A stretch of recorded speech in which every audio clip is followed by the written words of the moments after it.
that's what all my friends were. At the time, they wasn't my friends, right? Because Story is that Jamaican, my moms and my family was like, yo, y'all not gonna be out there on the block, just out there with the little Yankee boy them, right? So you're gonna have to be in the backyard. You gotta stay on our porch. Like, that's how it was moving. And then one day, shout out to all my peoples, Al, Papito, Chezzy.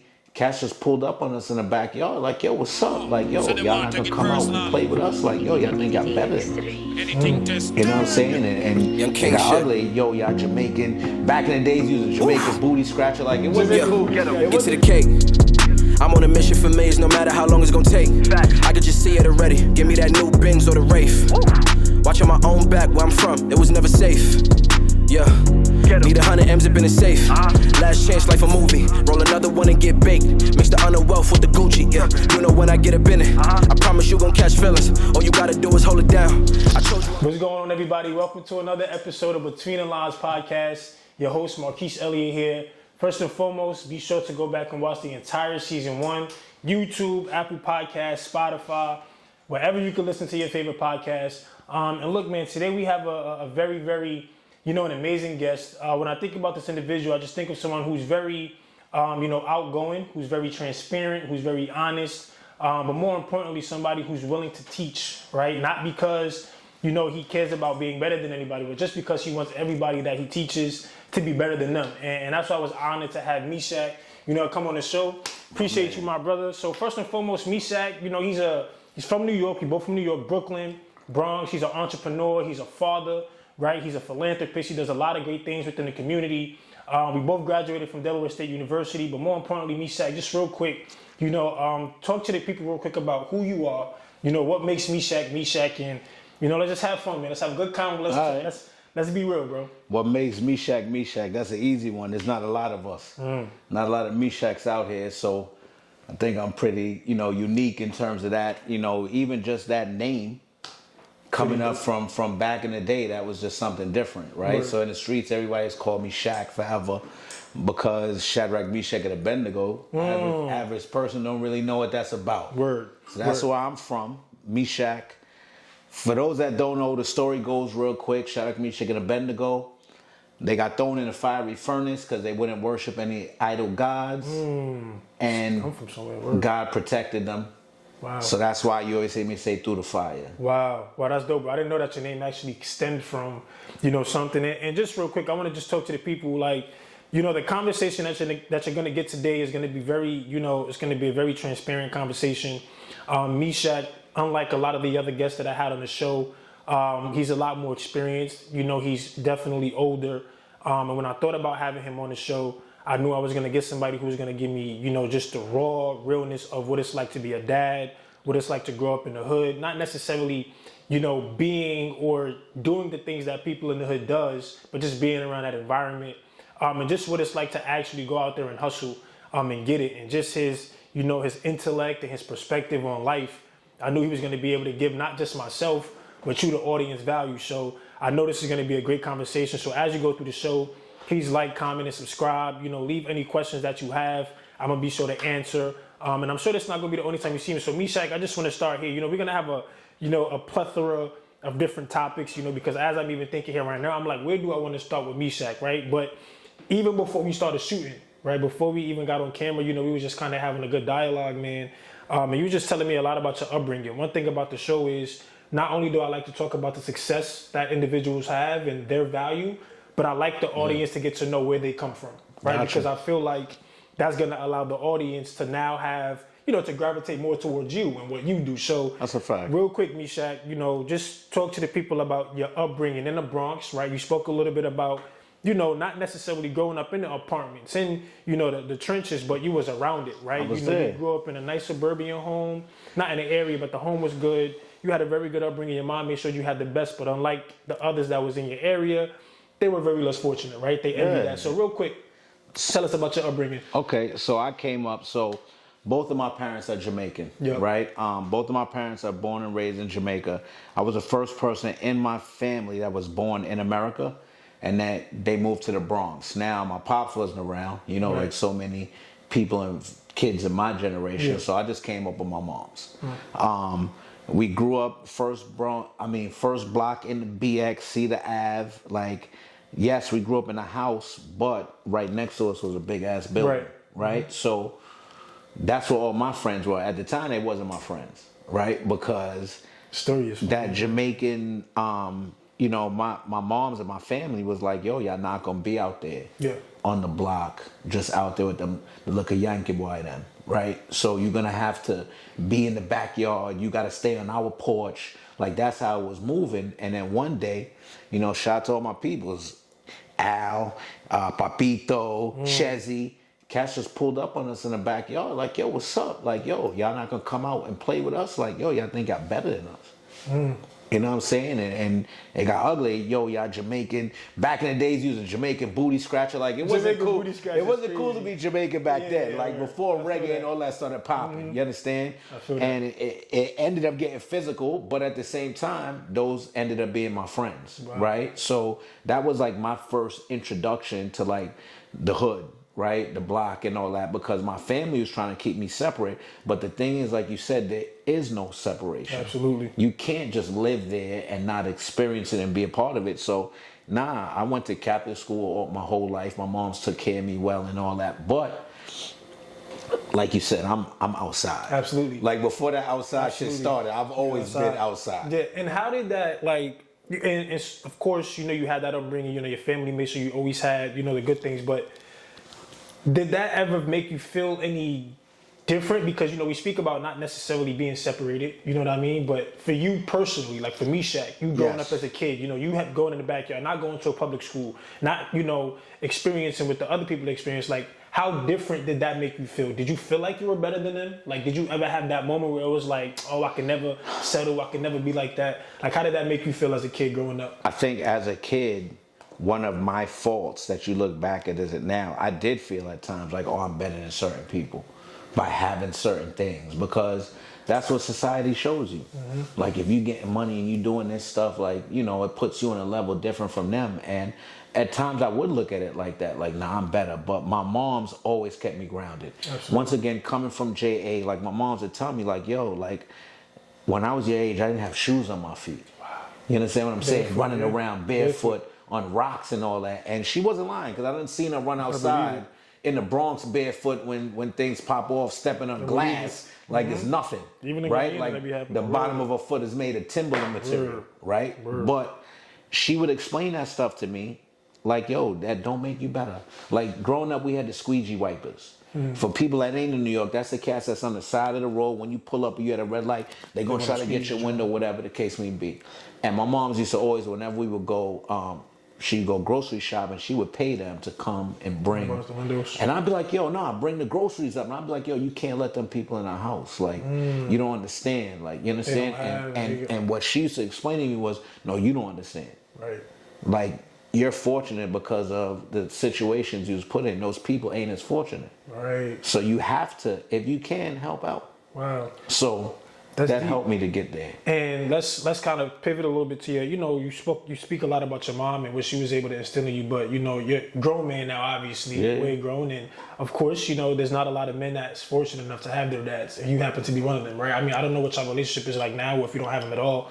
But what was it like, at least at that age, not having a present, dad? You know what I mean? Of course, shout out to moms for really, instilling in you the person that you are today. But it's nothing like having that father figure in your life. For me, I'm fortunate enough to have my dad in my life, right? And I love him to death because I just feel like there's certain things that women can't teach you, even a mom, right? But for you, you didn't have that privilege, at least at that age. So how did you kind of, navigate and matriculate to your manhood? And what are some of the things that you feel as though you might have missed out on, by not having your dad present?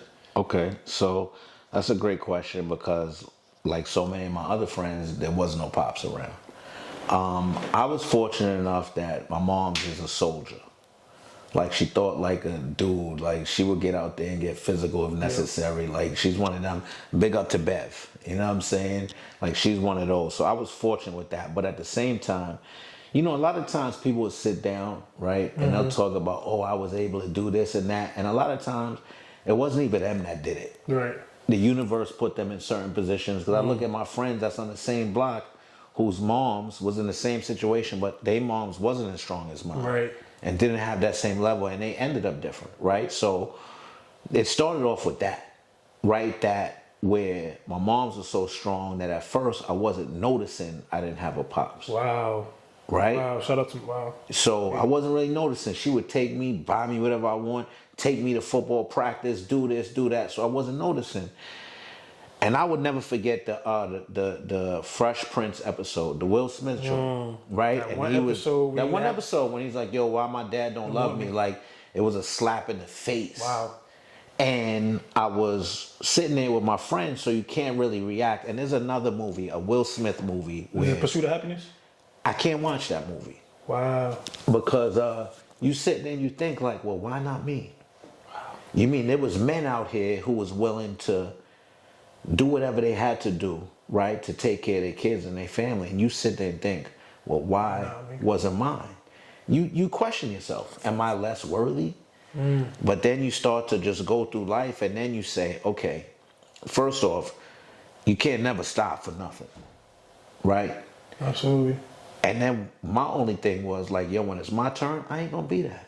And it's crazy that you bring that up, because I guess, we could kind of, we'll kind of go back and forth real quick, but you bringing that up, let's just kind of fast forward real quick before we get to this next point of you being a dad now, right? Yes, sir. So, you as you speaking a little bit earlier, you have 3 kids. I believe you got 1 daughter. 2 daughters. 2 daughters, 1 son. 2 daughters, 1 son. And I could just kind of see the vibe, and I could see you have a great relationship with your kids. And I would believe that for every man who does it, and this is not the case most times, but I would believe that as a man who didn't have their father, that you would want to be better than, your dad, obviously. And I could see that was a goal, that was a mission for you, just by how you treat your kids and just about how much you talk about them. So what was it like kind of when you had your first, right? Let's talk about your oldest. When you had your first kid, your firstborn, that whole process of, wow, I'm about to be a dad. Was there any like lingering trauma of like, wow, I didn't have that, father figure, but here I am about to expect my first child. Like, was there any fears? Was there any doubt? Like, what were you thinking at the time? It was major fears, right? Because I'm growing up in a place where we having kids, my friends is having kids young, right? And they were continuing the same cycle that we was in. When you're young, it's hard to say, yo, I'm going to start a relationship with the mother of my child and we're going to try to make a family. It's like, yo, I'm having a kid. You know what I'm saying? It's like, that's the badge and we're going to keep pushing. I got a baby mama. And for me personally, at the time, like I didn't even know my wife OD long. So it wasn't one of these stories where it was like a love story, perfect love story. And I don't think any of them is perfect. I ain't know her OD long, but I'll never forget when she came and told me that she was pregnant. And everything just changed because I was like, yo, at the time I was living by myself, bachelor dude, 2-bedroom apartment. And I was just like, yo, when you get ready, right, first off, it's going to be all right.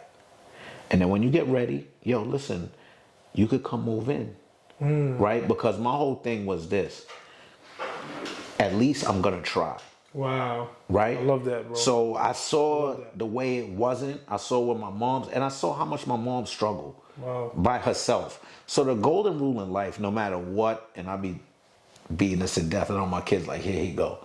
But it doesn't matter what your religion or philosophy is, right? The golden rule is treat others how you want to be treated. Wow, yep. Right? So what I wasn't going to do was to put any woman that I engage with, I help get them in that situation, I would never leave them by themselves. Wow. Like I saw how my mom's was left. Right? And then that was it. And it did help me. But going back to like, it all depends on the person. Right. Because some people will see where, like my dad, my pops is a Rastafarian. They believe in sowing they oats. So he had 5 kids with 5 women. I was the 5th.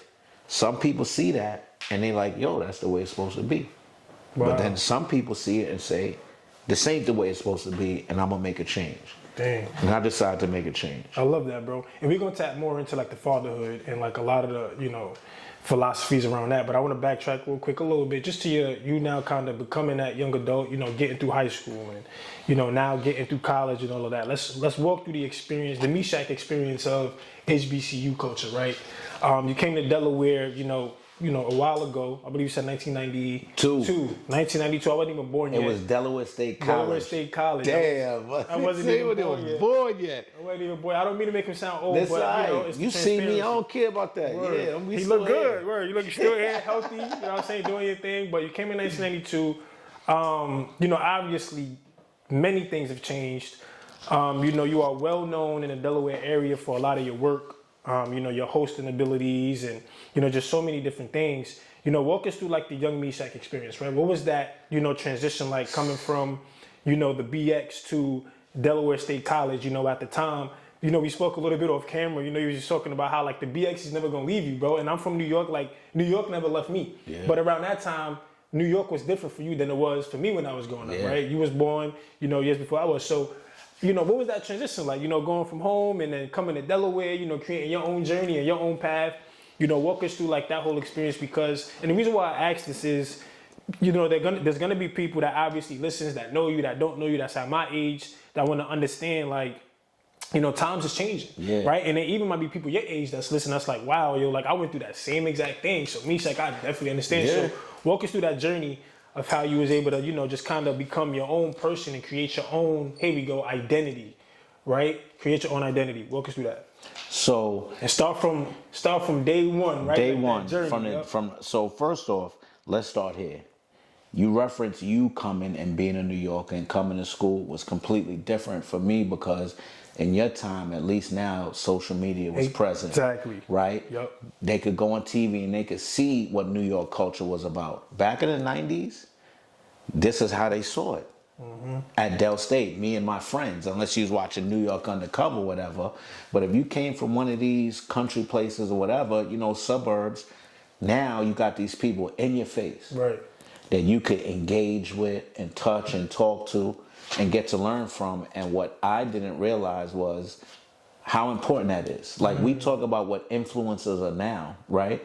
But certain people have always been influencers, right? So I realize now I've always been an influencer because if I do something, I'm not doing it for everybody. I'm doing it for the benefit like me and my friends, but everybody else then follows and sees it. So going back to day one, I ain't known nothing about black colleges. Right. You know, once again, the only place I was really traveling was Jamaica. From New York to Jamaica. Like, we didn't have a bunch of family down south. So I didn't know about this lifestyle till I watched the movie School Days, right? And then classic movie, man. And then Different World was popping off, and I'm like, yo, I want to go. So we come down to Del State. Rest in peace, my man Delano. We came down here together. Me, Delano, and his parents and my mom's jumped in the van, came down here, and the day turned out to be a nice day, and it was just popping.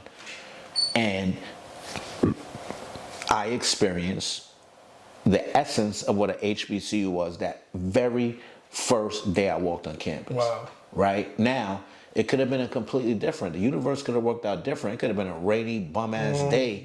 And I pulled up, and I'm like, yo, it's trash out here. Yeah, word. Like, this is a waste of time. This is a waste of my time. We drove, and this was back when there was no Route 1. It was just 13. It was just probably 13. Straight, got 4 hours of driving, right? Sheesh. But it wasn't. The universe showed me, like, yo, what they showing on TV is actually happening places. Wow. And you can go get an education there. So you talk about from the first day you pull up. So that was my first experience, but I told my moms, this is where I'm going. Wow. Get there. This is back when you did orientation. So you spend like 3 days during the summer, get to know people. Boom. We come back to school. The second week of school that we on campus, my freshman year, I seen this dude from orientation from Jersey. Rest in peace to him too. And unfortunately, the older you get, the more you talk about people and they're not here. Right? But he pulls up on a brand new 600 red Katana motorcycle. I'm sitting out in front of the well like, oh, that's crazy. Let me get a ride. He like, yo, go ahead. He never said. He just let you ride it? Yo, he's never said, "Hey, do you know how to ride a motorcycle?" Nah, I never rode a motorcycle in my life. I jumped in with a t-shirt or some shorts. I don't know how to shift out of first gear. Nothing. I'm revving it around campus. Now I'm charged because now I get around the girl dorms. Uh-oh, now you try. What? Now I'm like, yo, I'm gonna pull it up on the sidewalk. I'm on the sidewalk. I get too low with it. Now I'm talking about this girl's looking outside, Tubman and all that, right? Now they looking out the window. I'm going to turn to go back. Yo, it got low on me. If like fell to now it's on the ground. I'm scared. I'm holding it so it's spinning around on the ground with my leg on the ground. Ooh. I heard this girl say out the window, "Oh, he doing tricks." I said, I'm about to die out here. You talking about tricks. If somebody don't call 911, yo. That was my second week on campus, yo. Second week on campus. That was the introduction. So just going back, was never on some bad, super bad running around doing, but just always being out there. If you say, yo, Meeshach was there, it's only one. I can't be like it was somebody else. So, yo, what was that like? Just so let's compare real quick, you know, and obviously we come from different towns, but you at that time it still seemed as if like you had a great time, right? You seemed like you had a lot of fun, but you see how it is now, right? Social media and everybody trying to be these, you know, personalities. You know, what would you say are some of the major differences? Obviously, social media, but let's talk about more of the in-person stuff, right? So take it from me, for example. You have people that's in the social media era where it's like, I feel like social media and just cell phones in general has, how can I say this? It got rid of the importance of in-person interactions, of actually knowing who you are as a person, of actually communicating. Whereas for you, you had to actually get to know people. Hell yeah. You had to actually go talk to people. You couldn't follow them on Instagram. You couldn't just try to shoot your shot in DMs. So like for you, and you even spoke about like, you know, some people seeing you and feeling like you were better or just having that prejudgment because you was always unapologetically you. So what are some of the differences that you would say from your times coming into a college in an HBCU? Whereas now, you know, you could come to a college in an HBCU and you got the social media thing. Like, what are some of the main differences you might say, you know, just with the times that we're in terms of HBCU culture from your time and our time now? Engagement. The major difference that I see is engagement. And I do know because I have a daughter that goes to Del State now, right? So she just finished up her second year. But you said it, like, back when I was in college, we didn't have this type of access, right? But I watch you guys now and the generations now where you have all of this access to keep you together, but you'll be together and seem apart, right? So I look at just the term iPhone, iPad, it's an individual thing. As much as you think that it's there to keep everybody together, it's only to a certain extent, in my mind, right? And just in my opinion, I think that it makes people more I. Like, I'll be in my house now, like, and it's a gift and a curse. Right? Because the dopest, like one of the dopest things for me is like my family group chat, right? It's 5 of us, me, my wife, my 3 kids, and we got our group chat that we'll get in there, joke on each other, talk about outfits, whatever the case, did you see this, what's going on, right?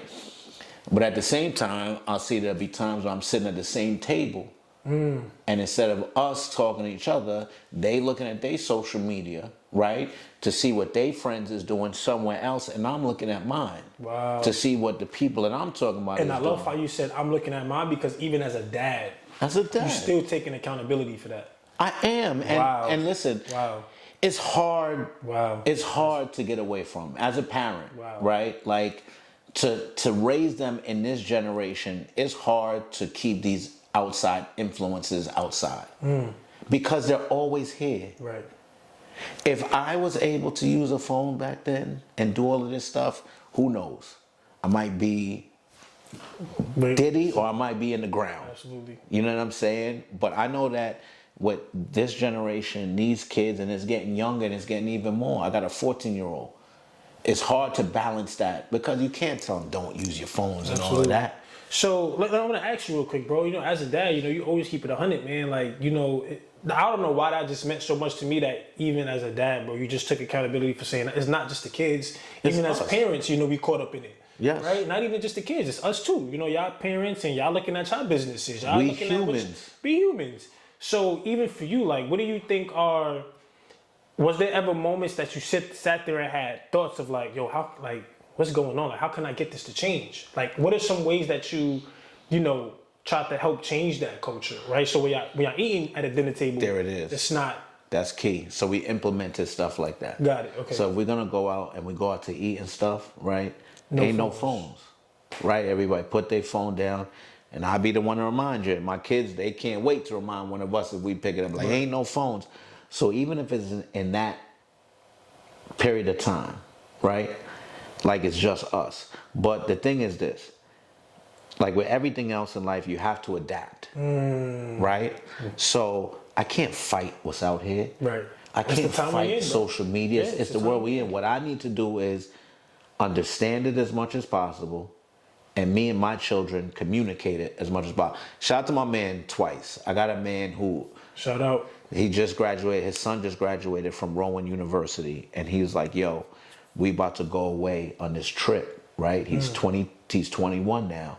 Do you drink with your son? The son is 21 now. Okay. And he calls me to ask, yo, would you drink with your son? And I'm like, yo, if he's of age, I do anything with my children, right?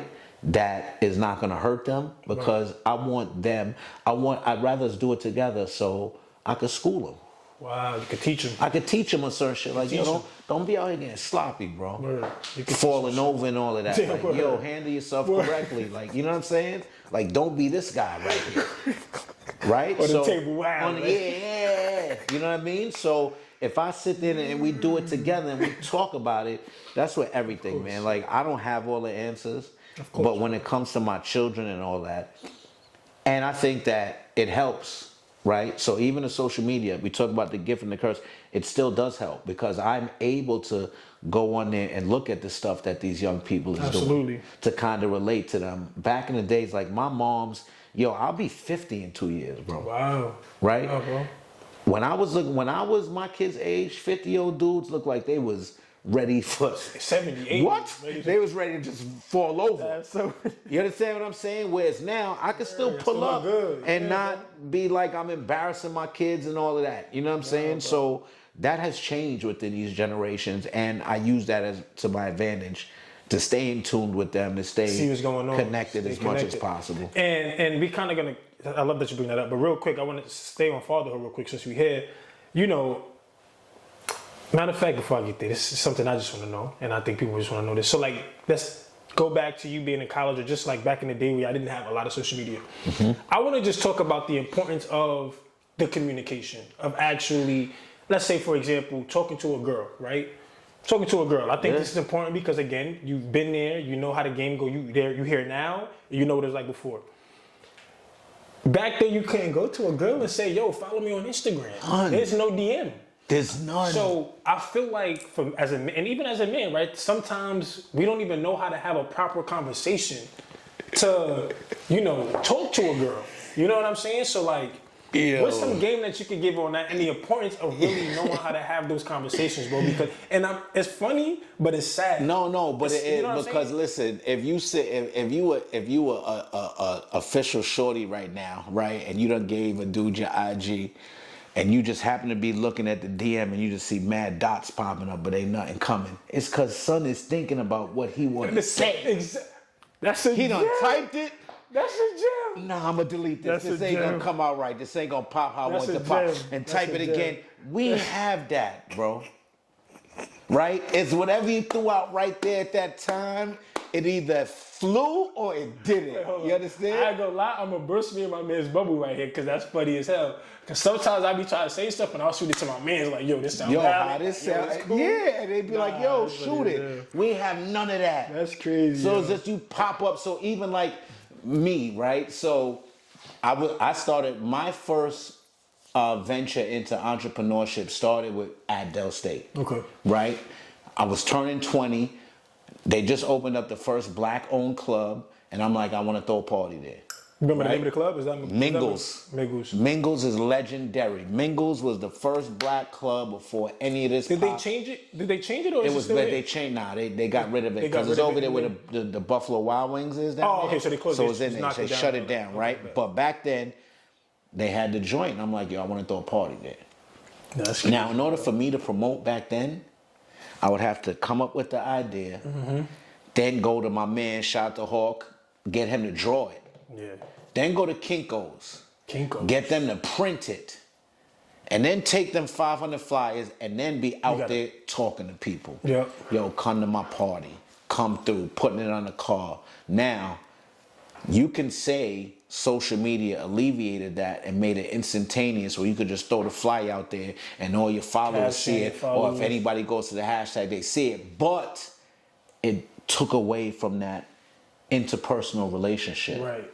That getting to know people, talking to people. Yo, come through to my party, shorty, or whatever. You know what I mean? Yeah. That's where the shit goes. But going back to the whole, yo, it doesn't matter what time frame you in. Believing in yourself. Good. Believing in yourself is the key shit. Everything. So whether it be you typing on a DM or you just see a shorty pop, because I be seeing dudes now that be looking lost. Like they don't even really be. Yo, when I go out and see younger people interacting, it's not the same. Y'all will just go, or they'll go and just be at the bar with their friends on their phones, taking pictures of themselves with the same people they came with. While the dudes is over there, I don't tell you the last time I've gone somewhere and seen somebody, a dude walk up and start dancing with a chick. Ooh. Like when does that happen nowadays? Like in my time, we didn't need no club. You know, New Yorkers. If there was music and drinks and there was a shorty, I put right up like, yo, what's up? Let's two-step. She'd be like, it's church. I'd be like, yo, but you hear the beats? Yo, that's you know, crazy, so it's changed. Like cats don't do it now. It's like, and that's crazy. And just kind of like thinking about that, like what would you say? And this is just, there's no right or wrong answer for this. I'm just asking you as somebody who's seen everything, right? Like what would you say are some ways men could become, you know, at least my age, more confident, right? In taking that approach. You know what I mean? Like for me personally, I could talk to a chick. I'm confident. Like realistically, I feel like I can have, and I feel like for many men, that's, you know, I feel like I can have anybody that I want, right? I'm handsome, I'm smart, I'm intelligent, I can have a conversation, but a lot of men really don't believe in themselves, bro. They have this whole social media facade where, you know, they look like they got money or they look like they doing good stuff, but when you meet them in person, the vibe is completely off. And this is why, for me, when I go on, like, I gotta go out with you in person first to know if I like you. Yeah. Because if I gotta just go on social media to see how good you look, but I get in front of you, you can't have a conversation, you kind of weird. That's this. It changes. You know, exactly. Social media is this. The lights is on. It's weird. You know so what it's I mean? like, what's some advice you could give to a young man to say, yo, find your groove, you know what I mean? Find your identity, figure out who you are to like really, you know, be the best at whatever. So all of this is gonna sound cliche because we have so many social media gurus and people that talk. You already referenced believing in yourself. That's where it starts for sure. But the biggest thing, and listen, we all human. I fall victim to it myself. Like, I can say whatever I want on here. The hell yeah, bro. Yo, fuck social media. Yeah, you good. Word. Right? Forget what other people think about you sometimes. Yeah. Just look at who you want to be, right? How you want to be. Like me, right? I got cats that would get at me and we being open and transparent. You see, I'm not on no physical fitness shit. Right. I think that from when I was young, if I wasn't bagging shorties and doing all the stuff that everybody else was doing, I might have been like, yo, I gotta go lose weight and do push-ups so I can get my shorties. So you never knew that it was your But appearance. I never knew because it's the Matrix. When you look at the concept of the Matrix, it's not how you look. Really, it's what you look like in your head. Absolutely. So I'm gonna be honest. Sometimes it ain't until I walk past a mirror, I'll be like, damn. So that's how you look. Because before I walk past, I'll be like, yo, I was out here killing it. Nigga said I gotta do some crunches or something. You know what I'm saying? I gotta do something. But you know, it's all about and I'm human, so I go through my back and forth shit. Absolutely. You know what I'm saying? But it's just about. I tell cats really, man, like stop worrying about what everybody else thinks. Even your family and your friends. Like the average person ain't gonna listen. There's 9 billion people on this planet. No matter how big, strong, how much money they got, how much they knocking down chicks, whatever it is, none of them can be a better Marquise Elliott than you can be. Absolutely. None of them. Absolutely. Only you could be the best you possible. Word. And if everybody was to take that in and just be like, yo, I don't gotta be like these people and all that. Word. Just be who I am. And you speaking about that, bro, you know, we was also talking about your kids. And, you know, we spoke a lot about just the philosophies of parents thinking that, you know, we want to have kids that's growing up to be successful doctors and lawyers and, you know, all of these things that's, you know, obviously it's great careers. Yeah. But in retrospect, some of those be the people who are not where they need to be mentally, spiritually. They're not in tune with themselves. So we preach so much of do this, do this, do this. But little do we know that what you're preaching, majority of the people aren't, you know, happy or they're not, you know, correct, intact with who they are. So how important is it to, instead of preaching be this as a person or do this as a career, how about we preach just be a loving human? Just be a great person. That's key, right? bro. Like how important is that? And you spoke about instilling that in your kids, right? And making sure that you allow your kids to do what they want, right? You said your son, you know, school, he's not in school right now. It's not his thing, but I could promise you he's probably more happy than somebody who is. Correct. So how important was that conversation of, you know, letting your kids know that, look, y'all got the free will. As long as you're a great person, you loving, you caring, I think that's more important than you going to be a doctor because I want you to be. Or saying because I went to college, you gotta go to college. Exactly. I never subscribed to that. I think when I was younger, before I had kids, you say all these different things that you're gonna do. Mm-hmm. My kid ain't gonna do this. When they get to a certain age, they gotta get out the house. They gotta do that. And then I had children. And then everything changed because you could be a doctor, you could be a lawyer, you could be a professional athlete. Look at all the stuff that they go through. Look at how many of them are going through depression or take their lives or abusing the people in their life and all that. So it boils down to what is the purpose of life? What's the meaning? Why are we here? Right? Are we here to say that in the time, in the short period of time that we're physically in this earth, we've amassed as much money as possible? Are we here to say that on the time that we're here, we've become as Diesel and been the most popular person? Or are we here to say that in the time from when I'm born to when I die, I'm here to love, reproduce, and become the best person possible? So first of all, when you put these expectations on your kids, man, it can be hard, right? Yeah. Look at how many great NBA players we've had, but how many kids do you see in the league, right? Because that's hard to take that on. So what I've been preaching to my kids was, be who you're meant to be on your time here. Of course, I want all this great stuff for y'all, and I'm going to push y'all to do certain things, but just understand, if you grow up to just be a good person, with a good energy where you're helping other people, if you see less fortunate, you take care of them, you try to protect the weak. If you do that type stuff, then all that money shit is just the bonus. Yeah. And I love that you say that, bro. And I kind of want to, talk about, with that being said, last thing I want to talk about in terms of being a dad, who seems very present and involved with their kids. How do you find the fine line of being their dad and being their friends and actually having fun? And even as they get older, right? I believe once you get to 18, 19, 20, 21, of course, y'all going to become a little separated. They're going to have their life or whatever. Mm-hmm. But even at a younger age, right? How do you be that protective, providing dad that's always going to, they're always going to be daddy's little babies, but at the same time, you want them to go out there and have fun. You even go back to you drinking with your son. Yeah. Right? Like, how do you find that fine line? It's a fine line. Like, how do you know what I'm saying, differentiate, being Meeshach and Pop, but at the same time, we're going to have a great time. Yeah. You know what I mean? So it's a hard line to walk, and sometimes I mess up. right? Absolutely. Sometimes I'm good, but what I've learned is like you can't push them too much, right? Because I can't speak for everybody's kids, but if you push my kids like I want y'all to do this, do that, they gonna kind of be on some wild shit, right? So it's like I would rather work with them, right? Teamwork. And I'm gonna say this honestly: having girls is different. Okay. So that's been a challenge within itself. Just now that I have a 20-year-old daughter, Wow. and she's very independent and you know as much as possible, to come, you know, to that fine line where look, I love you, right? I'm gonna allow you to grow into a woman, but at the same time, there's certain things that you just don't know yet. Absolutely. That's as necessary for me and my experiences to tell you.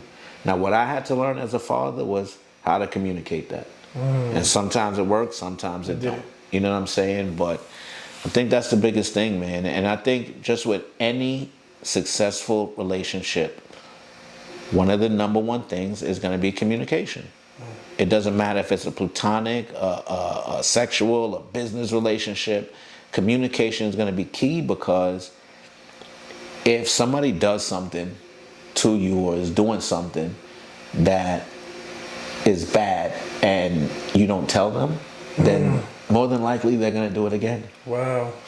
So I love how you kind of, you know, segue, like all the answers that you give is kind of diving right into like the next topic. But, you know, you've been married for, I believe you said 23 years, right? Correct. So you know what it's like to, you know, maintain. And of course, it was not easy. And these slew of questions that I have, you know, we recently, Shaq moderated it. Can I just say one thing? Before you start your questions, I need you to ask whatever it is that you think could be relevant. I got you, trust. Because this is big in terms of a lot of times people are going to just sit around and say the shit that sound good. That sound good. Relationships is key for our culture as a whole to keep going. Absolutely. Right. I got you, bro. And I wanted to, it's crazy because I wanted to ask these little questions. So as I mentioned, Shaq moderated it, but I was on a panel where we spoke a lot about relationships. So I had the privilege of being on there speaking from a younger perspective. But the reason why I'm presenting it to you guys, the audience, is because I've also been told or asked about, you know, have a conversation about love, marriage, and, you know, things that we need to, you know, be prepared for. And here we have an individual who moderated these conversations, but he didn't really get to give his perspective. But just the conversation we've had, I know he's going to give you honesty, transparency. And last thing I want to say before we get to these questions is that he's not going to give you the answers, and this is not going to be you saying, okay, well, Meeshach said this, let me do this, right? It's not going to be, okay, Meeshach said he had a perfect love story, you're going to have a perfect love story. We're asking these questions, you know, me to learn, for you to learn, just so he can give us his experience of what's worked for him, but how you could kind of take a little bit of that and put it into your life somehow, some way, if it makes sense. So with that being said, Meeshach, like I said, you've been married for 23 years. Correct. You know, you've had a successful marriage. Obviously, it hasn't been perfect. There's been things that's probably changed. And these are questions that, you know, they asked. But I want to ask you now on the receiving end, because I just know they're going to give nothing but immense value, transparency, and honesty. So the first question I want to start with is, are men honest about how they feel to women in their lives, right? And this could be from a personal perspective, a general perspective, or both. I want you to just answer it as best as you can. So are men honest about how they feel to women in their lives? Why or why not? I think it depends on the person and their wife, right? So if we're going to talk about me personally, I'm very upfront, right? Honest in terms of certain things, but there's certain things that it's a little too honest, right? So you need to learn how to communicate that. I think as you go on in relationships, a lot of times with women, you hear the whole happy wife, happy life, right? So a lot of times men are not going to say the certain things to a woman that's going to set them off, right? Or get them to not be in a place. But then it goes back to what I just said. But then if you're not honest with them about certain things, then they're going to do certain things, and you can't get mad because you didn't tell them. Right? So if they tell you, hey, babe, how does this fit, look, whatever, and you be like, you look great. But you know in your head. But you know in your head, you're like, yo, I don't want to go, yo. And then you go get outside, and we outside, and somebody say some dumb shit. And you be like, yo, who you talking about, right? So, but now the first time, you might try that. Right. And be like, nah, babe, don't wear that, because whatever. And she be like, oh, why you don't like this, whatever. And the next time, when she be like, yo, what you think? You be like, yo, you look good. Wow. That's so funny. Right? So it's like, it's a fine line, but once again, the more honesty, the better.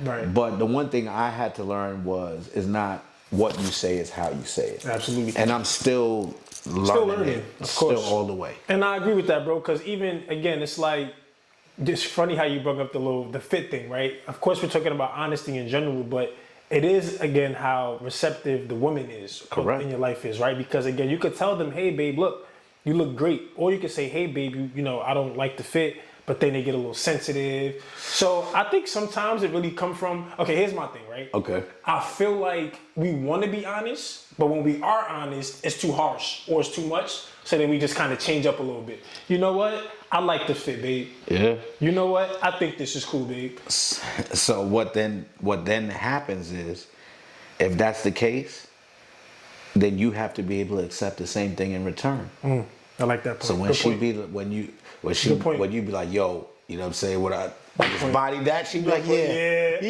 Like, nah, I know Hercules. You know what I'm saying? So it's like, you gotta accept that too. And it's just that fine line, man, with people. All right, man. Great answer, man. Next question.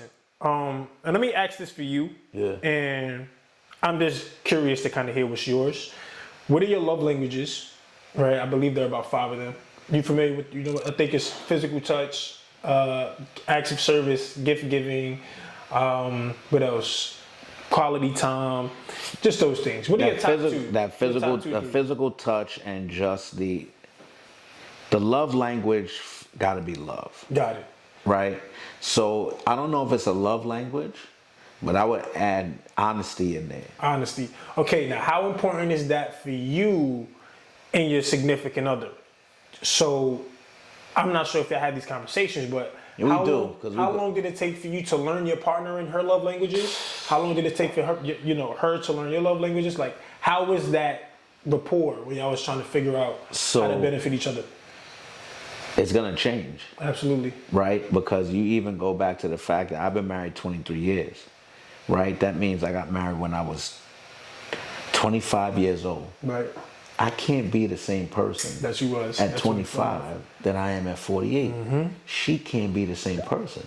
So those things that were her love languages back then, the things that turned her on and all that, ain't the same now. Wow. Right? So it's like you have to constantly try to learn somebody.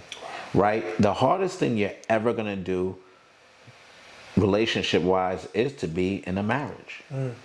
Right? Because if you're with someone else for that long a period of time, more than likely your relatives, right? Brother, sister, mother, father, whatever the case may be. And when they do the dumb shit, right? You can just be like, I don't want to deal with you no more. Or they family, so I got to stay. But it's different with a marriage, right? So if you don't like what that person is doing, the reason why the divorce rate is so high is because you could pack up and be like, yo, I'm out of here. Right? As opposed to, let me learn this person more. Let's work through it. And it's super hard, right? I don't even know if marriage is right for everybody, right? Some people, like me personally, I don't believe in monogamy. Okay. Now, let me say that now. Okay. I've been married and faithful and all that. So the old cats think about, yo, Shaq got wives out here. When I say it, I think that the whole monogamy thing was just based off of society and a control point. You know what I'm saying? Absolutely. Like, when you look at all these other cultures, you can have as many as you can financially support and do everything else. But over here, it started, you just got to have one wife and one woman. And even, I got an accounting degree, so I always put things in the math. Math is a universal language, right? Yeah. So if cats ever do come down, whatever, they're not going to be talking language. It's going to be math, right? And when you look at the math of the planet, you have twice the amount of women on the planet than you have men. So how is it that you should only one woman with one man? So what happens to the other third of women that are out there? They don't get to reproduce or love or anything else? Whoa. I'm not going to lie, that's going to go, whoa. That's gonna go over a lot of people's heads. So, numbers don't lie. Wow. A lot of things can lie. Numbers don't lie. Wow, that's deep, bro. That philosophy, I've never heard, a philosophy like that. And having said that, like, just when it comes to just marriage and, knowing when it's time to, make that decision, like, how important is okay, so you have people who could be together for 2 years and get married because they just know. And you can have people that are together for 5 years, 6 years, and they're not married yet because they're still trying to figure it out. So would you rather get married within 2 years and you feel like it's real, or would you rather wait as long as possible to really, really make sure it makes sense? You know what I'm saying? Everybody's different. I understand you completely. For me personally, the type of person I am, I'd rather do it. Got it. Right? Now. And just learn and grow. And learn and grow. Because when I say that, if we wouldn't do it, would we be together now? Probably hell to the no. Got it. Right? But once that marriage is in place, it's different. You can't just pop out and leave and be like, I'm out of here, because there's so many other obligations that take place. So for me, I would just try it, right? And it's not an easy thing. Of course. Right? Because it takes a huge commitment.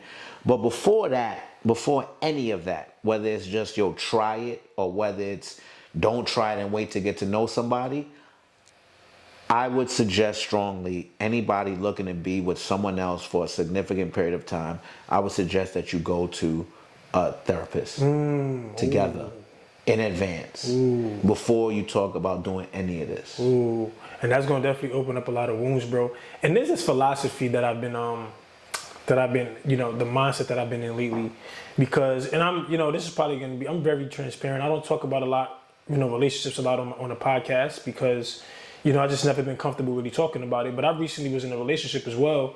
And I've just learned, just at the time of me being by myself and stuff like that, I think a lot of the times when it comes to relationships and just people, we try to get with people, like we're with somebody. And when we are with somebody, we try to change them to, to please what we want or what we're looking for, as opposed to just finding somebody that's okay with what you want. You know what I'm saying? Yes. A lot of times in my relationship, I've tried to change who the person was, as opposed to just saying, this is just not who she is.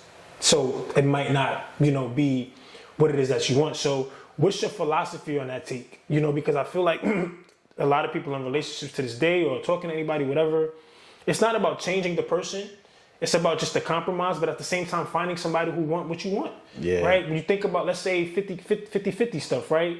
Paying for stuff half and half, or you want a woman who's gonna cook for you and, be a housewife and all of that stuff. By the way, I hate the term housewife, but housewife and all these things, you can find somebody that wants exactly what you want, as opposed to getting with somebody and trying to just change them for what you want. So what's your philosophy on that? Do you think that makes sense, or how do you feel about that whole phase? I think that if you're going to get with somebody with the intent of changing them into somebody else, then you're not really getting with that somebody. You're getting with the person that you're trying to make. And if that person isn't capable of transitioning or changing to this person that you're trying to make, then now who are you with? Ooh.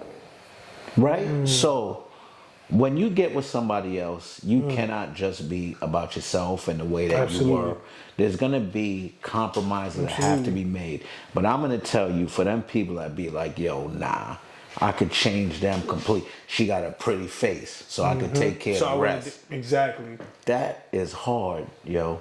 The average person is who they're going to be, right? You've gone through these past experiences to make you up now. Are we going to change in certain ways? Yes. But, at the end of the day, the only person that's going to change you is you. Is you. Right? So no matter how much somebody be like, if you don't change and do this, I'm not going to be with you. You know how many times I've told my wife this stuff, that if you don't do this no more, and she's still doing the same shit, just like I'm still doing the same stuff, right? Wow. And we're still here together because we realize, like, we're going to go find somebody else and go try to make somebody else change and to be somebody else. Wow. And it shouldn't be that way. And it shouldn't be that way. Like, at the end of the day, you should want somebody to be exactly who they are. Yeah, so you're saying at the end of the day, the only person that's going to change you is you. Yeah, that's it, man. You know what I'm saying? So if you want to be with somebody enough, there we go. Right? Then you're going to change to try to fit in with the person they want to be. Okay. They want you to be. So it is a compromise. That's the biggest thing about relationships. Right. Compromise. So my question for you is, just being a man, of course, and married and all that, do you feel like a man have to pay all the bills? This is just a general question that I'm asking. Well, I don't. Another topic that I see is really, do you believe a man should? Nah, I can't. I can't believe that because I don't. Got you. Right? So there was a point where I did, you know what I'm saying? There was a point where I was the major breadwinner and all that, where my wife didn't. Yes. When she wasn't in a place to do all of that. And then life happened, circumstances happened, but right now, where we at right now, she's the major breadwinner. And I'm the one that's home, you know what I'm saying? Yeah, I still grind. I got my business and all that, but I'm the one that's home. I got to make sure that the house is together and all that. And if you would have told me that 20 years ago, I'd have been like, yeah, you wildin'. That ain't me. You understand? But then it comes back to what you think your definition of success is. And what's yours? Family. To be able to say that I've made it through life with my family, raising my children, to see my grandchildren, everybody's in a better place and growing up to be good. That's what it is. So that means that there's times when I got to play my position as a team player. And if my part of the team, there's times when you got to just a scorer, right? But you could have a scorer on a basketball team that score the points. If you don't got somebody that's going to grab rebounds, I remember you saying, know what I'm saying, to play defense, y'all not going to win, right? So I just realized right now, I want to get back to where I'm boom, boom, boom, and everything is good, but if I want to win these games, even now, it takes me playing a different position. Wow. So whatever it and takes. Being okay with, so not only are you doing that, but you're okay with it. Have to be okay with it. And it's like, it goes back and forth. So once again, I'm in therapy. There's times when I look at it because I'm used to being that, and it'll get to you. And, I think my wife recognizes it. So we'll talk about it more. But I kind of got to be okay with it. You know what I'm saying? And with that being said, man, as a man, right, a man that's just, that's out here, for the men listening, and, a lot of the times as men grow, we're so used to this thing of, not letting out your emotions and not communicating and not talking and feeling like we got to just thug everything out. It's okay to thug things out sometimes, but certain times you got to be able to express how you feel. You got to be able to be vulnerable, whether it's therapy, whether it's, your communication with your friends. Like, I know for me personally, my form of therapy and my form of self-care is, having a group of men that I can rely on, and we talk about things, right? We express ourselves, we cry, we vent, we talk about everything. My bestest friends, right?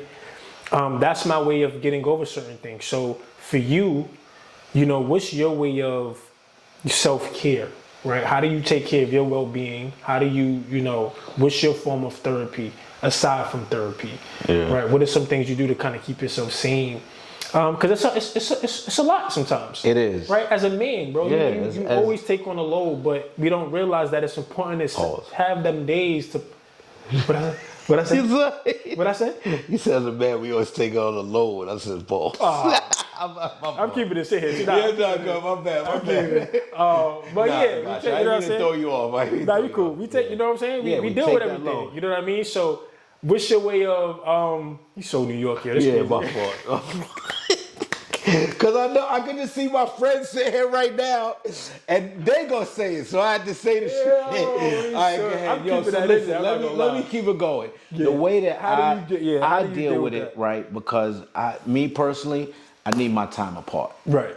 At certain times, right? So we sitting right down here in my studio, whatever the case may be. If I need to, and I see where I'm just kind of going on 1,000. I'll just come and separate myself, right? And I think that if it ain't therapy, it has to be something else. You all, whether man or woman, you need some place, whether it be physically, mentally, just to decompress. Right. Where you just not, and if you just gotta sit in a room by yourself and not listen to nobody and not be on your phone or nothing, then so be it. You understand what I'm saying? But everybody needs to identify. For me, I still play Call of Duty. You still play games? I still play a game. I jump, you know what I'm saying? Like if I get super frustrated, I just jump on Call of Duty and just body everybody in the video game. And I'm back. So, for everybody's different, but everyone needs an outlet. If you just go and you're just taking all of this stuff in every day and you're not letting it out, what do you think happens? Right. right? If you have a balloon and you just filling it with water and never letting the water out, what happens? Eventually it's gonna pop.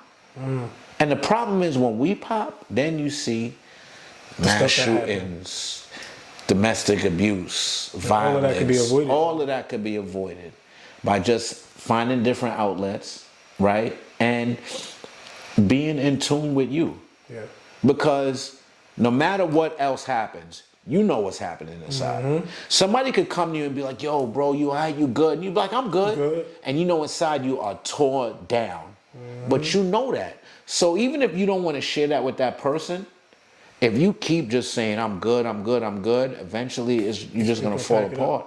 You're going to pack it up. And has there ever been a time where you've been close to, and I don't want to say close, like nothing crazy, but like has there been? Like, recently, what's an experience where you just like, you know, you really been going through it and, you know, like what was that like to persevere through? Because I know that somebody's listening that might be going through something right now and let me say it's cool, you know what I mean? It's okay, obviously, but, you know, be in tune with yourself, as Meeshach said, and, you know, figure out these outlets. But for you, how did you get through that? Because there might be somebody listening like, okay, well, look, I'm not the best right now. Yeah. I mean, it's nothing crazy, but I'm not the best, man. Like, I don't feel good. I'm not happy. Like, and it happens to the best of us, right? So when it happened, and it's happened recently, when I go through things now where, you know, to know that I did 20 years, when I graduated Del State, I did 20 years of corporate America with some of the top corporations making six figures. It wasn't no issues. Like money wasn't the thing. It was just going up and working for somebody else every day, right?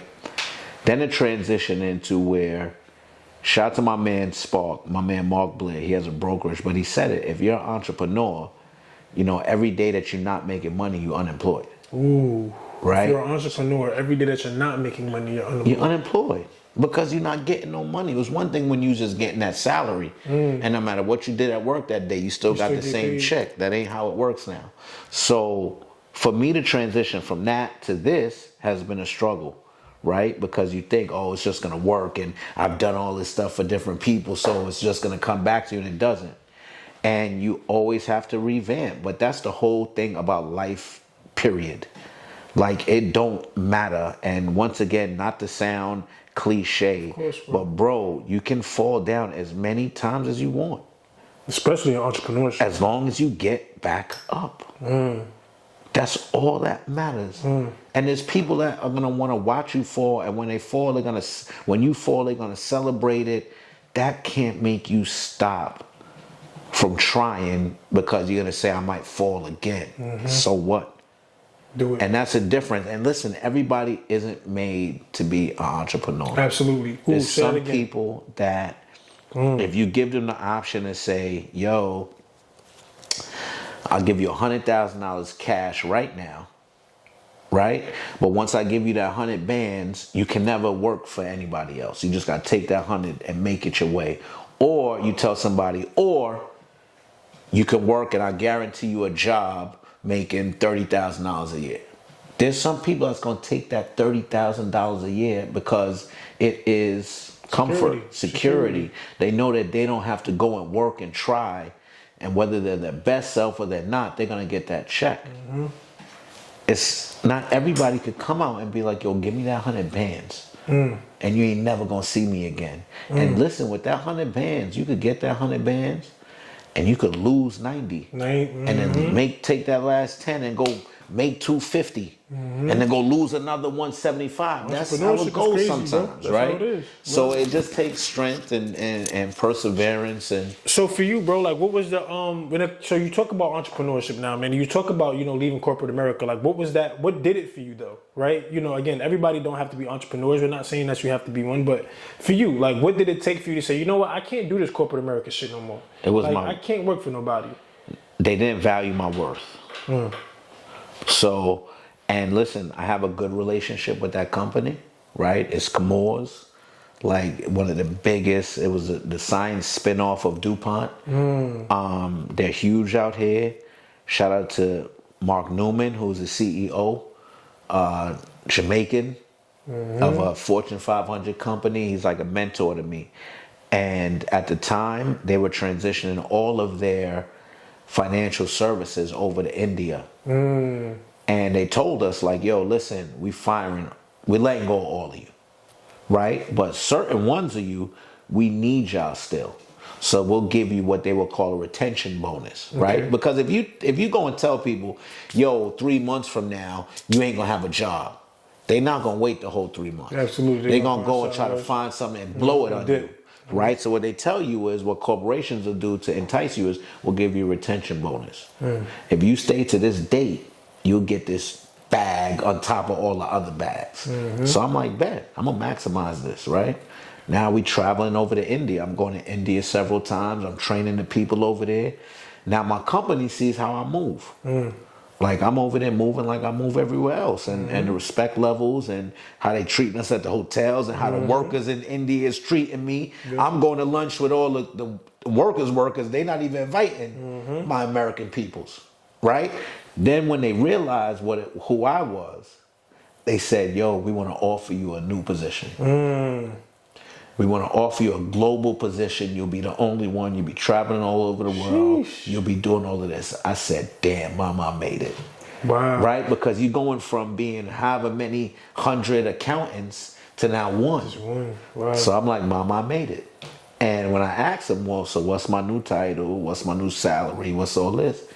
They hit me with well, not right now. Oh, yeah, no. You would still be at the same level, same money, all of that. You keep the retention bonus, but you be right here. Yeah, no. And for me, that was the breaking point, because you realize the value that I bring to this company. But yet, it wasn't valuable enough to pay me for it or to give me a different level. Some people, if you hold a carrot, they're just going to keep following the carrot. I just had to say, look, y'all show me everything I need. Because if I can do all this, if y'all see me valuable enough to give me a global position, then I'll be of value somewhere else. And it's going to be doing it for myself, because I really didn't want to be put in a position like that again. Let's do it, bro. And now that we kind of spoke about that, let's kind of pivot to now, you today, obviously, entrepreneur. Let's talk about your brand, bro. We spoke about a lot of everything, fatherhood, marriage, and so many things. But now let's actually tap into, what your brand is, bro. I see you got your shirt on, Radio Shack. Me. You do a lot of hosting. Let me just say this, bro. One thing I do on the show is I like giving my flowers, man. You represent yourself to the highest degree, right? I only met you about so many months ago, just from that one event. And since then, you've been showing nothing but love, support. You copped up a sweatshirt from my brand. You represent yourself to the highest degree, bro.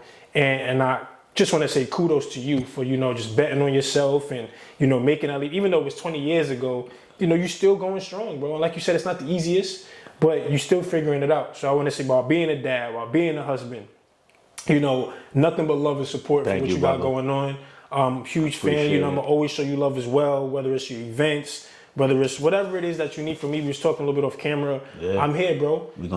Partnership, teamwork, man. I'm always around, and I just wanted to give you my flowers while you was here. So let's talk about, with that being said, let's talk about your brand. Let's let the people know a little bit about what it is that you do now. Okay. A little bit of your entrepreneurial, activities. So let them know what Radio Shack is. Let them know what you do. Radio Shack, and because it was a store that was. Wait, wasn't it a store? Radio Shack, with the K. So I just flipped it up. Yeah, so it's funny because this actually this name all started because of social media. Okay. Right? Because if you'd have had me, I would have just, on IG, I'd have just been Meeshach. Got you. Or I'd have been Shaq. But both of those were taken, and I had to think of something that was going to be. And this came about, and I just started rocking with it. And people started catching on. Like, everything ain't planned. Absolutely. Right? And it started catching on. So this was kind of like if I hosted events. So for me, although I was working in corporate America for 20 years, I founded the DSU Circle, right? It's an alumni affinity group. So every year we would do homecoming. We would do all the alumni events and all that. So I was still staying plugged in through that, even though I was working all the time. Then when I figured, okay, well, I've been promoting and marketing and doing all these years. So when I left, my whole thing was, okay, I'm going to start a marketing company essentially. But the way things are now is everything is about brand management. Absolutely. It's about your brand. So I started Minds Brand Management. It started off where I was doing like social media marketing for different clients, especially a lot of realtors. It was right around the COVID time. People couldn't get out as much. and then you understood the importance of digital marketing, right? So I'm just all about providing my clients with the digital marketing resources to make sure that they can reach their goals, right?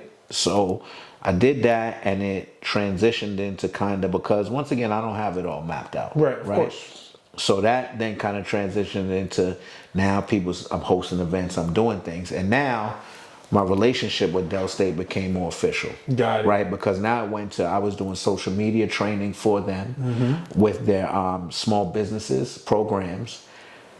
Then with me being an accountant, having my accounting degree, I was working a lot with the College of Business. So every year when I would do homecoming, the Alumni Association and the university would come to me about being a part of our events, which is crazy. Because it started off where they was like, yo, we don't want to have nothing, right? But then when you see the value of it, you got to tap in to where the people are. So it was like, oh, can we be a part of this? Started bringing everybody together. Because that's what I would tell them. A lot of people don't know, right? The Alumni Association is a completely different entity from Delaware State University Alumni Relations. Got it. And they're not always on the same page. Got it. Okay. So I would go to them and be like, if one of y'all want to be a part of it, the other one, so y'all both know, so we all together, right? That transitioned into working with the College of Business to now, in 2022, I signed on the contract to become their brand ambassador. So I'm the brand ambassador for the College of Business because, our brands aligned. You know what I'm saying? Entrepreneurship, accounting, everything that I had going on with the alumni, it makes sense. And the College of Business has so many great things going on right now. I love it. Right, from aviation to what just opened up. So once the students come back 2023, they'll have their own Bloomberg trading lab. Oh, right, where we're teaching them the NASDAQ. Right there in there, you see the stocks coming across. We'll teach them all of that. We have like I said, an aviation program. So we're putting some of the best black pilots, right, into the airs, right? Wow. And it's like, for me, now what I'm seeing is this transition is because now as a part of this position, I've been going to like a lot of high schools now, and I've been talking to younger kids. I went back to my high school, right? Took John Tay and Dave. Shout out to all the seniors that just graduated, man. Yo, we had a great leadership crew. You know what I'm saying? Jordan, all of these other people that just graduated. But I took them back to my high school, and we went and talked to high school kids, right? And I started to see the impact. Because at first, back in the days, like I spoke to the incoming freshmen at Del State, I spoke to them this year, right? And it's funny because y'all kicked me out my freshman year. But now you're coming back talking. But now I'm coming back talking about what it takes to, be successful as a student and then an alumnus. And because it's not where you start, it's how you finish, right? So even now with my story ain't over.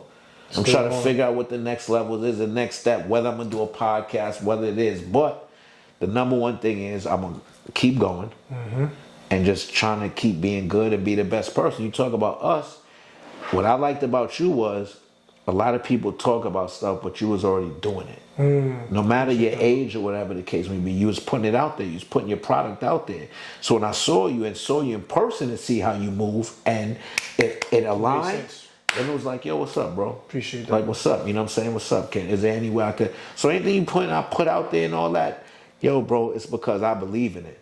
There's mad people I've known for longer that I'm not going to put out whatever because it doesn't align with my brand. I love it, bro. Appreciate that, man. And I'm glad that you just kind of touched base on just everything that you got going on.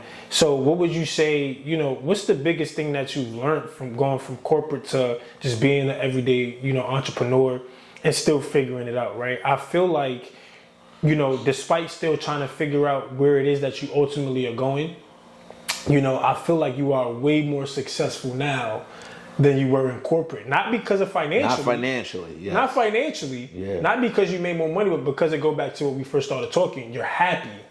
You get to be you. Correct. Right? You're living your purpose, right? Even though the financial stability obviously you're in a good place, but you're still not where you want to be. Correct. Right? Yeah. But I feel like you're way more successful now because of that, because you get to do what you want to do on your time, right? People are now starting to, respect you for what you offer because of, all of the work that you put in for all of this time. You're unapologetically just you, right? So, how is that, how can you explain that happiness because of the freedom that you have now. Yeah. You get to pick and choose, you know, what you want to do. Correct. You know what I mean? So like, how good does that feel? You know what I mean? To be able to do what Meeshach want to do. Feels amazing. It goes back to what your definition of success is. Mm-hmm. So if my definition of success was the same as when I was 25 years old, to make as much money as possible and be famous or whatever else, then I would be sad as hell right now. Yeah, exactly. But when I started looking at, you know, when I started transitioning and I started changing my habits and like even the things that make me happy, first off, you create your happiness. Absolutely. Right? So now, where it was going out and having a successful deal and getting money, I'd be like, damn, that's made me happy. I'm getting that same joy when my family's coming home to a good ass meal that I made for them. Right? Mm-hmm. And making sure that shit is straight here, and making sure that if my kids is going through something, I'm here to talk to them, to give them that advice and all of that. So that the definition of success has changed completely for me. And it just makes me, at times I'm not happy. Of course. You know, no one can be happy all the damn time. So it comes and goes. when you Absolutely. see these people talking about whatever, and when you see people and nah, bro, I'm not gonna be out here faking to nobody. Mm-hmm. I go through that shit like everybody else. I'm a human being. But the one thing that I can say that has helped me is I just try to stay grounded. So when I do start thinking about what could be better, I remember all of the things that was worse. So I go back to my block and I look at, I grew up in a house, but when I went to my people's apartments, shit wasn't it. They didn't have what I had, and I carry all of that with me. So even in Jamaica and going, and it's a third world country, and seeing when I was a little kid, you go over there, they didn't even have hot water. Going to India and seeing that you had to wear a mask because the air wasn't good. It makes you appreciate everything else that much more. Absolutely. To be like, yo, these are the things, like, as corny as the shit sounds, just waking up today is the type of stuff that's supposed to bring you joy. Joy. Word. What would you say, and I like asking this question to everybody I interview, man, like what would you say is, if you look back at, of course, younger Meeshach, you know, obviously there's some things that you've experienced, but what would you say today if you were to have a conversation with him? You know, just like if you look back to where he was, you know, decades ago, what would that conversation be like? What's Tone some it down. conversations you would have? I would say tone it down a little. I would say tone it down a lot. My moms used to always teach me there's a time and place for everything. And I used to just, you know, in the 90s, they used to keep it real, like just being yourself, keeping it real. But there's a thing of when keeping it real goes wrong. Absolutely. We've seen it in Chappelle. You know what I'm saying? Like, you just need to know the difference. And the other key thing is not what I say, but how I say it. Right? I was not thoughtful of how other people received what I was saying. I used to be in some shit like, yo, it is what it is, son. Like, that's it. Like, you know what I'm saying? And you can't do that to people, especially college is a huge time in a person's life, that age frame, because you're transitioning from being a child, adolescent to adulthood, right? Where you're learning who you are and yourself and how you fit in with the community, not your parents and all of that shit. And if that's a big time of growth, there's people that time is very important to them. Absolutely. And if you have done something to them or said something to them to negatively impact them, they might never come back from that, right? Maybe them themselves, even worse. Maybe you said something one day to some chick like, yo, you mad busted. And it's not funny. It was like the worst day. And you know what I'm saying? Now she goes on and goes into a deep depression. You don't think about that shit, right? People, Or I said that same thing to that girl. She didn't go in a deep depression, but she ain't never banged with me again after. I have people that I talk to now, I see, and they be like, yo, you so different now. I remember in college, you was like, and da-da-da, and you said this. And the point is, I didn't remember those stories, but they did. It impacted them. So if I could go back and tell my younger self, no, we don't have the same digital footprint that you have now with the phones and everything, But no matter what, we still have a social footprint. Meaning that the things you said, the things that you've done will leave footprints on people's lives. And I just wish, and I apologize to anybody who I said some dumb shit to back in the days. Like, I wasn't out here beating nobody but doing nothing crazy. I was just on some whatever. Like, you come at me, I'm going to come back at you, right? So I apologize. I was young. I went to Del Cel, 17 years old. So. He going to share all this. All his followers going to be like, yo, thank you for apologizing. Like, yeah, so I'm saying to you right now, right? If you see me right now and you like, yo, he this, then the third, yo, I'm sorry, yo.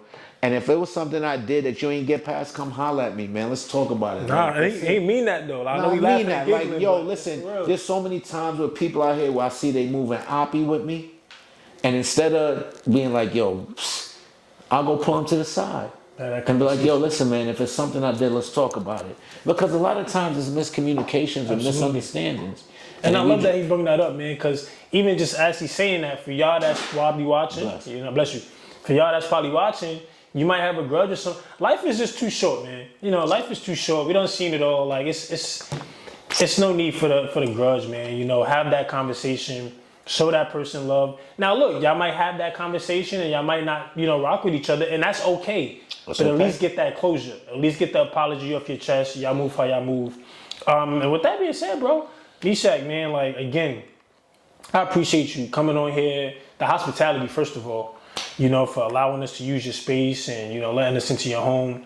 You know, nothing but love, bro. Appreciate you know, I'm learning man. From you daily. You know, you gave me some good nuggets today, man. It's just a start. And this is just, I promise y'all going to see him on here again. You know, this is just the first conversation. Y'all going to get a lot more, but, you know, I appreciate the gems, man. You know, just talking about your family, talking about your love life, talking about your marriage, you know, being transparent.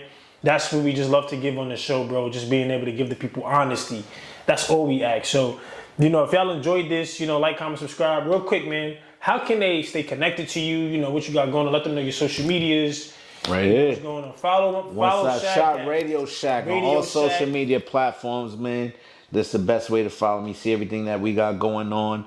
Got a lot coming up for the next year with DSU College of Business. But in the meantime, I'm down in Atlanta all summer. Oh yeah, messing with my car sure. club, Uptown Car Club, and all that. Shout out to Biddy and the whole team. We got the HBCU June 9th, 10th, and 11th. Well, they got the car culture weekend, but we're gonna be out there in some real HBCU vibes. So that's it, man. Just trying to find my place in the world, man. And until then, just keep trying to be good. Keep trying to be good, man. I love y'all. Thank y'all for tuning in. If you enjoyed, like, comment, subscribe, leave some feedback. Listen on, you know, Apple Podcasts, Spotify, here on YouTube. Keep checking out, man. Love y'all. Appreciate y'all checking in.